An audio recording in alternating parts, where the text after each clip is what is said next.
All right, I am here with Lion Fights Candy Crush Mitchell. Now, I want to talk to you about the nickname right off the bat because I love it. I absolutely love it. Talk to me about the nickname. Where'd it come from? I don't know. I think somebody in the gym came up with it. I mean, a lot of my friends call me Candy anyway, shortened. And I think I was sparring and somebody just added, "Oh, you crushed that guy during training." So the whole Candy Crush came about, and I hated it because I'm like, that's not a scary name. It's so cute. I want like a scary fight name, and I was like fighting it for like a year or two. But you know how it is once people give you a nickname, you kind of get stuck with it. So I'm like, fine, forget it. Candy Crush doesn't matter. So yeah. Well, you're right. You're right. It doesn't sound too intimidating, but I think once Candy starts a crushing, they'll figure it out real soon, right? Yeah, I've become to like it now, so it's kind of my thing. Very good. Very good. Now, you are pretty decorated in your career thus far with Muay Thai. Like I said, you're going to be fighting at Lion Fight 63, if the number is correct. Yeah. Um, and you're going to be the featured bout, which is pretty freaking cool, right? Oh, So let my viewers and listeners know, all your accolades in Muay Thai. whoa.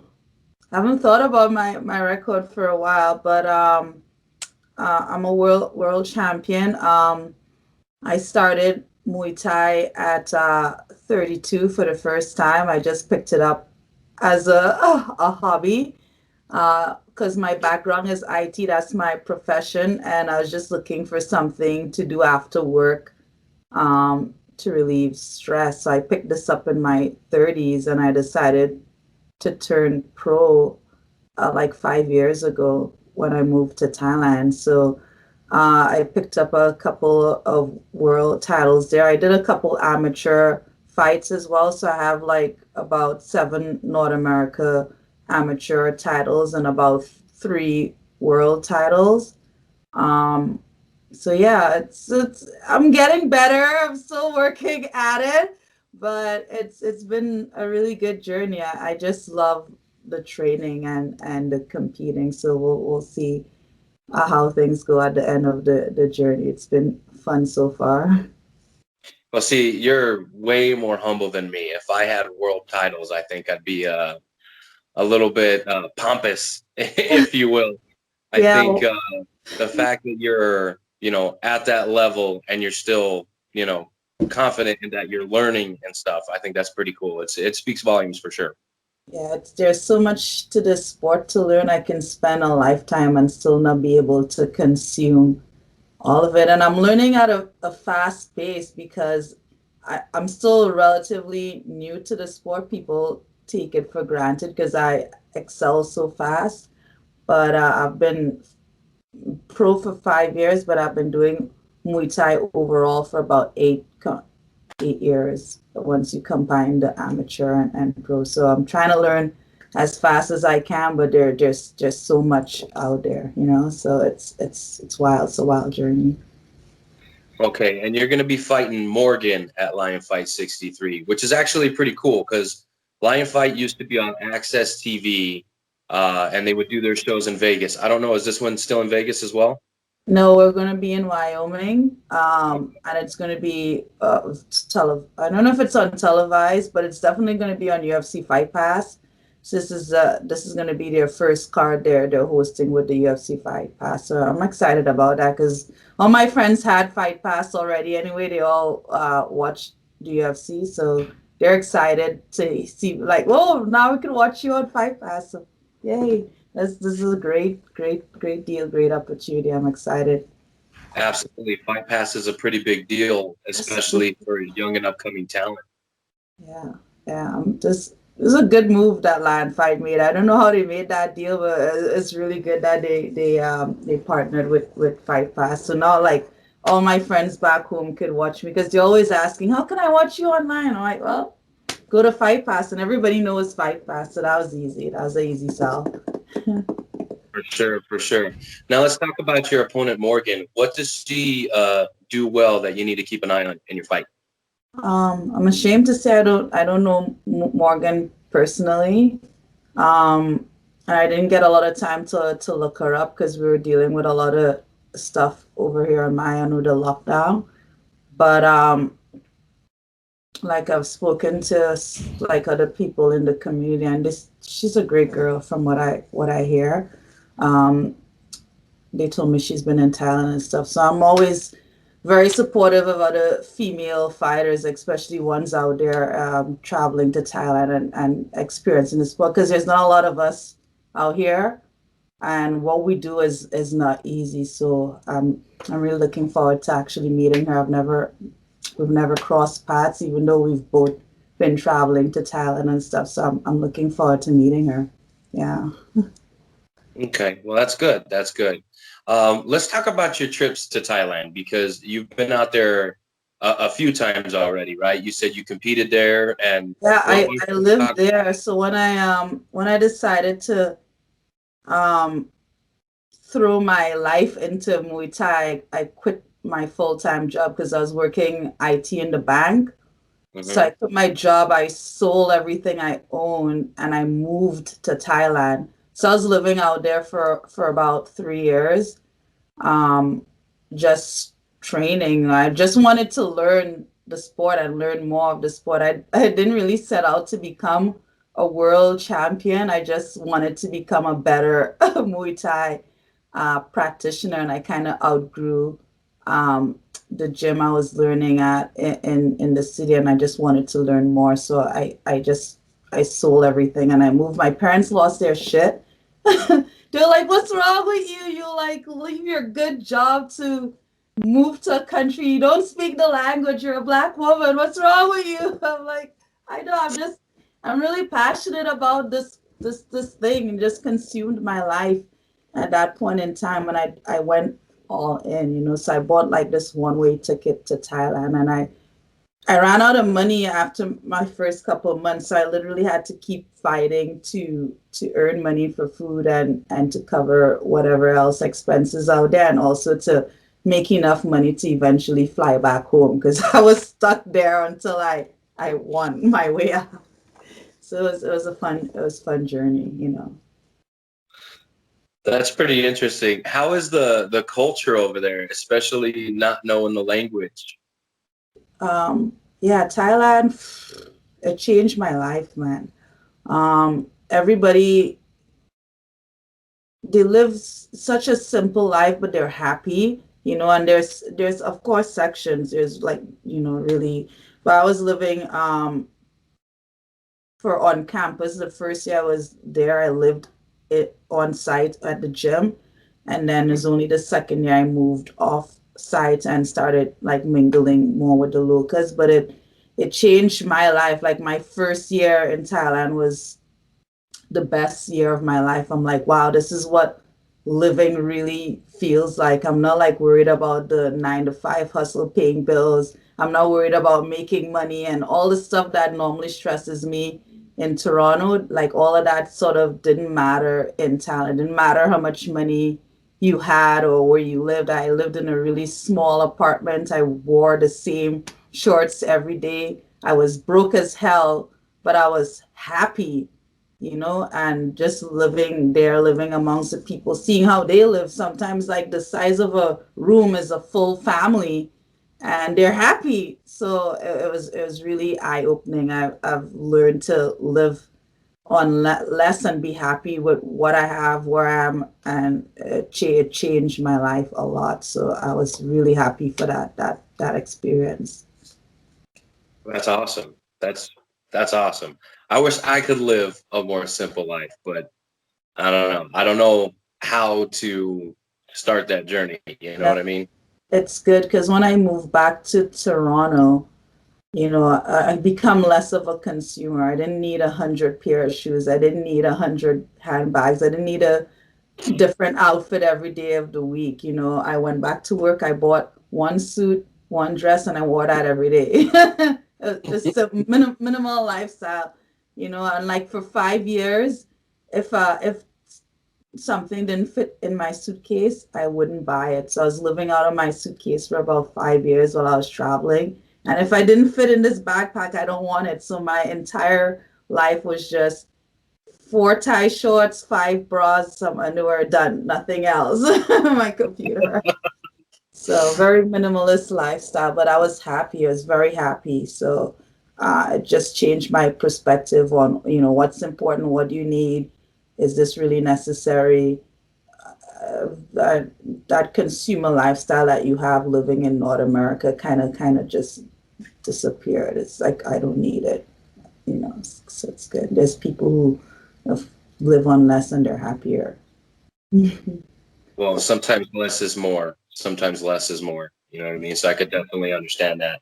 Now, with your career, right? You said you got into this just to relieve stress, maybe get in shape, but it seems like things have turned a little bit and we're getting more competitive. We got world titles. You know what I mean? That's nothing to spit at.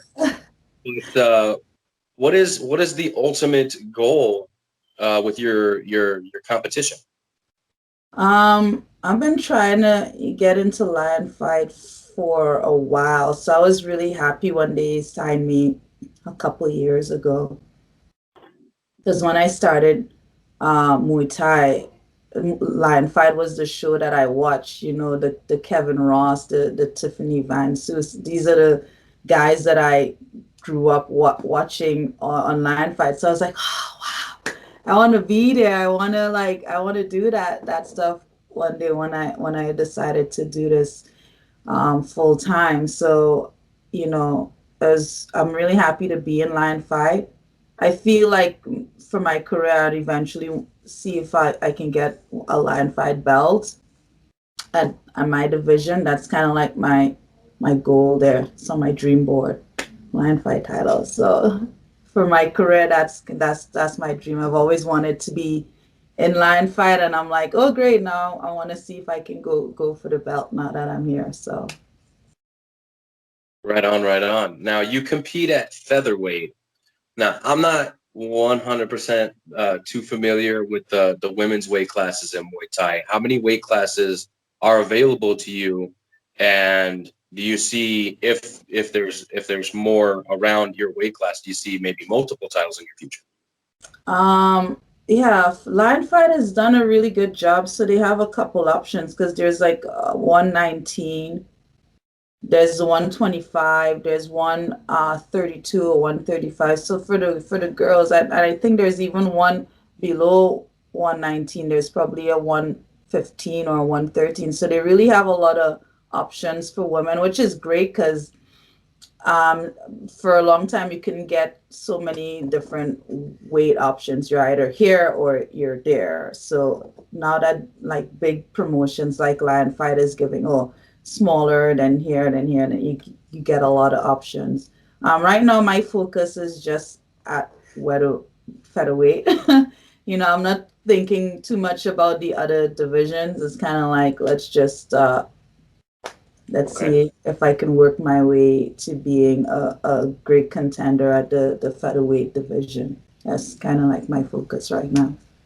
Okay. Okay. And how many fights away do you think you are from that lion fight title? I have no idea. I'm just gonna keep plugging away until I get it done. I'm not gonna retire until it gets done. So they got me until it's there. All right. And I don't know if you daydream a lot. I'm a bit of a daydreamer. Do you have like an ideal opponent you'd like to face for the title? Um, the girls that I'm looking at are all in other promotions. They've all sort of also converted to MMA or kickboxing. So, I started late. A lot of the girls have slowly transitioned out of Muay Thai, and the new girls that are up and coming. I still don't know them yet. I'm still learning a lot of the new girls that are coming into the sport that are coming up. So I don't have anybody in mind that I'm looking at in line five, but I'm just looking forward to kind of just getting to work and plugging away and putting on a show. I'm sure the girls have been getting better and better every year. you know, and the sport for women have been getting better and better every year. So it's going to be competitive no matter what. Okay, and you mentioned it. So, do you dabble in any other combat sports like kickboxing or MMA? Yeah, I did in the beginning because, a lot of my friends and coaches, especially when I first moved to Thailand, was trying to encourage me to switch to MMA. Um, I didn't like jiu-jitsu. I trained it. I trained it for a while, and I have a real hard time with someone lying on top of me and like, personal space here. So I And I like striking. I like the Muay Thai. I like standing up. I like punching people in the face. I do not like grappling. So, nope. I think this is where I belong. This is who I am. I don't want to transition into any MMA.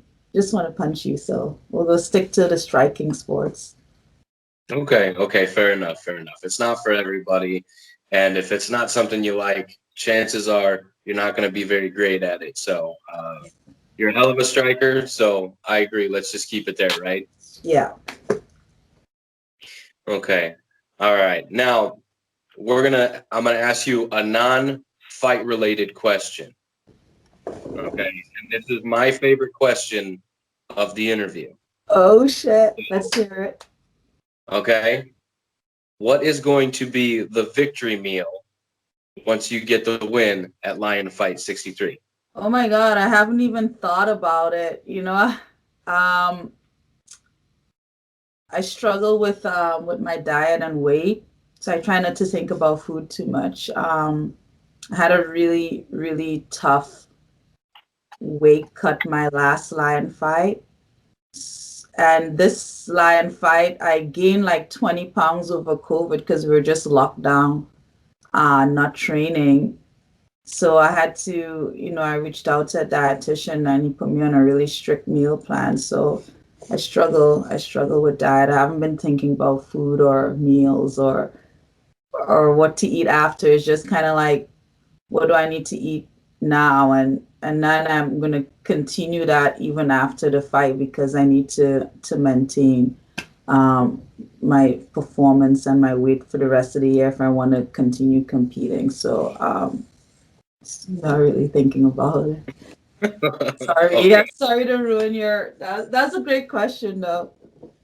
It is. It is a great question. I get some really good answers. I've had, people tell me that, they're looking forward to chicken wings, burgers, and even calamari, which, I would tell you that I love sweets, so that's all. That's the struggle with me is I love um, candies. I love pastries.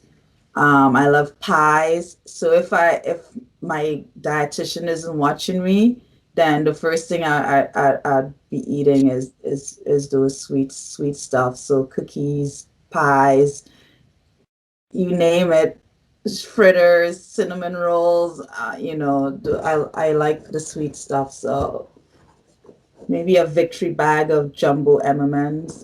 Who knows? there We'll you go. get There you some go. That'll candy. work. We'll get some candy after the fight. I think I can afford it a little bit. Okay. My kind of girl. I love the sweets as well. I'm a big, I got a big sweet tooth. It's probably about the size of my entire head.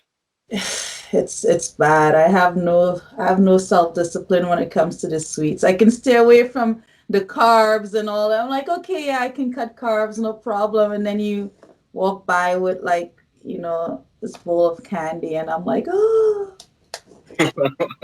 Everybody's got their kryptonite. Everybody's got their kryptonite. Well, luckily, there's going to be no candy in the ring here for Lion Fight 63. So all you got to do is lay some knuckles on your opponent and get the W, and that's all you need to worry about. Yeah, yeah. And yeah, that's all we're focused on is getting there, if they don't change any more lockdown rules, It's been 3 months of, oh my God, are we gonna get to leave the country? Are they gonna, so it's been a stressful fight camp because of the lockdown and the training and the restrictions the Canada is implementing for travels and stuff like that. So we just want to make it there. I just want to make it there. I just want to make weight and be like, oh, we made it. We can fight, and then worry about how we getting back. You know, what's the rules? So. All right.